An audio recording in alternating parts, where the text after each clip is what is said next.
তোমার রব কি বলে জানো? তুমি যাকে আমার চাইতে বেশি ভালোবাসবে, আমি তাকেই তোমার কাছ থেকে দূরে নিয়ে যাব আর তোমাকে বড্ড একা করে রাখবো।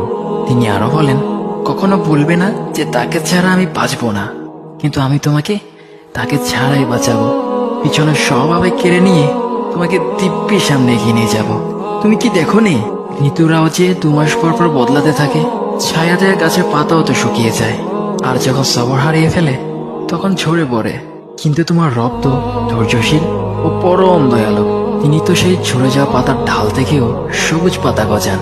তুমি কি দেখছো না তোমার স্রষ্টার এই নিদর্শন? যে মানুষটাকে তুমি নিজের জীবনের চাইতেও বেশি ভালোবাসতে, সেই মানুষটাও একদিন অচেনা হয়ে যায়, তোমার মন ভেঙে যায়, এমনকি বন্ধু শত্রুতে পরিণত হয়, আর খানিক সময় পর শত্রু বন্ধুতে পরিণত হয়। যে মানুষটাকে তুমি নিজের জীবনের অংশ ভাবতে, সে মানুষটাও প্রতারণা করে। বুঝি না, এত কিছু হওয়ার পরেও তুমি তোমার রবকে বাদ দিয়ে সেই মানুষগুলোর উপরই ভরসা করো, যারা তোমাকে প্রতিনিয়ত কষ্ট দিয়েছে।